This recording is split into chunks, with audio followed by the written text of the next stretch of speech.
നമസ്കാരം. ഓം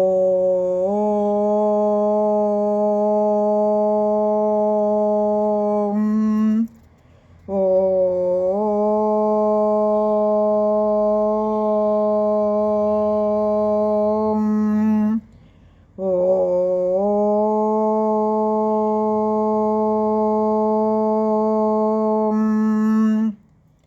കുജനം രാമ രാമേതി മധുരം മധുരാക്ഷരം ആരുഹ്യ കവിതാശാഖാം വന്ദേ വാൽമീകി കോകിലം.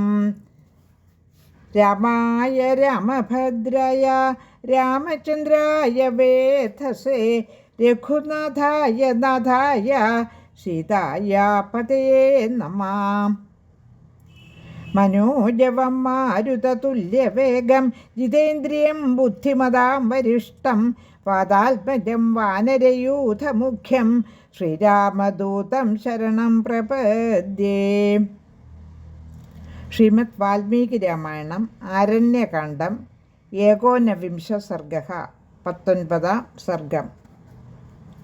ഇപ്പോൾ ഒരു സുന്ദരിയുടെ രൂപത്തിൽ ശൂർപ്പണഖ ശ്രീരാമനോടും ലക്ഷ്മണനോടും മാറി മാറി അപേക്ഷിക്കുകയാണ് തന്നെ വിവാഹം ചെയ്യണമെന്ന്.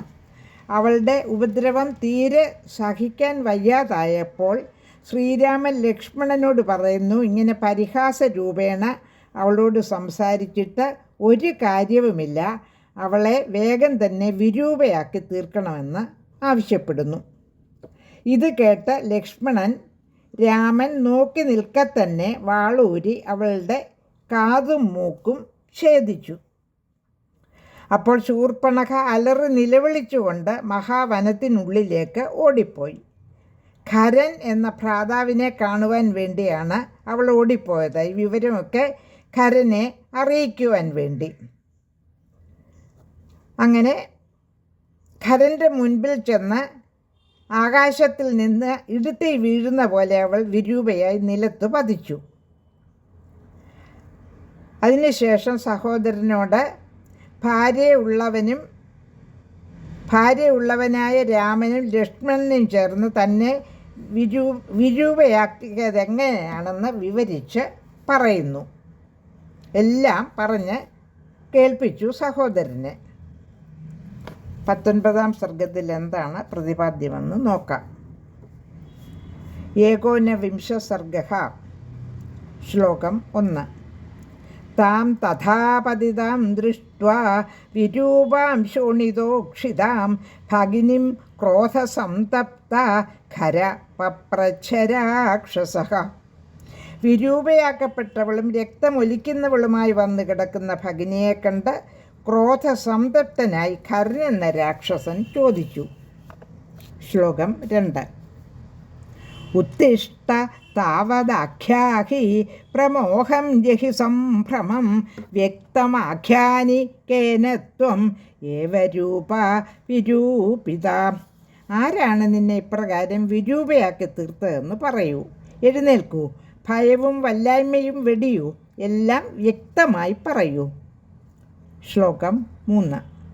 ക കൃഷ്ണസർപ്പമാസീനം ആശീവിഷയനാഗസം രുദത്യ അഭിസമ്മാപന്നം അംഗല്യഗ്രേണലീലയാ. ഈ ശ്ലോകം ഒന്നുകൂടി വായിക്കാം. ക കൃഷ്ണ സർപ്പമാസീനം ആശീവിഷമനാഗസം രുദത്യഭിസമാപന്നം അംഗല്യഗ്രേണലീലയാ. 3-ാമത്തെ ശ്ലോകത്തിൻ്റെ അർത്ഥം: ഉപദ്രവമുണ്ടാക്കാതെ കിടക്കുന്നവനും വിഷപ്പല്ലുള്ളവനുമായ കൃഷ്ണസർപ്പത്തെ ചീറിയെടുക്കും വിധം വിരലറ്റം കൊണ്ട് കളിയായി തോണ്ടുന്നത് ആരാണ്? ശ്ലോകം 4. കാലപാശം സമാജസ്യ കണ്ഠേ മോഹാന്ന ബുദ്ധ്യതേ യസ്ത്വാം അദ്യ സമാസാദ്യ പീതവാൻ വിഷമുത്തമം. കാലപാശം കഴുത്തിലിട്ട് ബുദ്ധിഭ്രമം കൊണ്ട് അതറിയാതിരിക്കുന്നവൻ ആരാണ്? നിന്റെ നേർക്ക് കടന്നു കയറിയതിലൂടെ ഉഗ്രവിഷം പാനം ചെയ്തവനായി തീർന്നത് ആരാണ്? ശ്ലോകം 5. ബലവിക്രമസമ്പന്ന കാമകാ കാമരൂപിണി ഇമാം അവസ്ഥാന്വിതാത്വം കേനാന്തക സമാഗത. ബലവും വിക്രമവും തികഞ്ഞവളും എങ്ങും ഇഷ്ടം പോലെ സഞ്ചരിക്കാൻ കഴിവുള്ളവളും ഇഷ്ടരൂപം ധരിക്കാനുള്ള സിദ്ധിയോടുകൂടിയവളും അന്തകതുല്യയുമായ നിന്നെ ഈ അവസ്ഥയിലേക്ക് ഇങ്ങോട്ട് വരാൻ ഇടയാക്കിയത് ആരാണ്? ശ്ലോകം 6. ദേവഗന്ധർവഭൂതാനാം ഋഷീണാം ച മഹാത്മനാം കോയമേവം മഹാവീര്യ സ്വാം വിരൂപാം ചകാരഃ. ഗന്ധർവാദികളിലും കേമന്മാരായ ഋഷിമാരിലും നിന്നെ ഈ വിധം വിരൂപപ്പെടുത്താൻ വേണ്ടുന്ന മഹാവീര്യമുള്ളവനായി ആരുണ്ട്? ശ്ലോകം 7. നഹി പശ്യാമ്യഹം ലോകേ യ കുര്യാൻ മമ വിപ്രിയം അമരേഷു സഹസ്രാക്ഷം മഹേന്ദ്രം പാകശാസനം. ശ്ലോകം 7ൻ്റെ അർത്ഥം: എനിക്ക് വിപ്രിയം ചെയ്യാൻ തുനിയുന്നവനായി ലോകത്തിൽ ഞാൻ ആരെയും കാണുന്നില്ല. ദേവന്മാരിൽ മഹേന്ദ്രനും സഹസ്രാക്ഷനും പാകാരിയുമായ അവനുൾപ്പെടെ ആരുണ്ട് ഇങ്ങനെ ചെയ്യാൻ? 7 ശ്ലോകങ്ങൾ പാരായണം ചെയ്തു കഴിഞ്ഞു. സർഗം 19. ലോകാ സമസ്ത സുഖിനോ ഭവന്തു.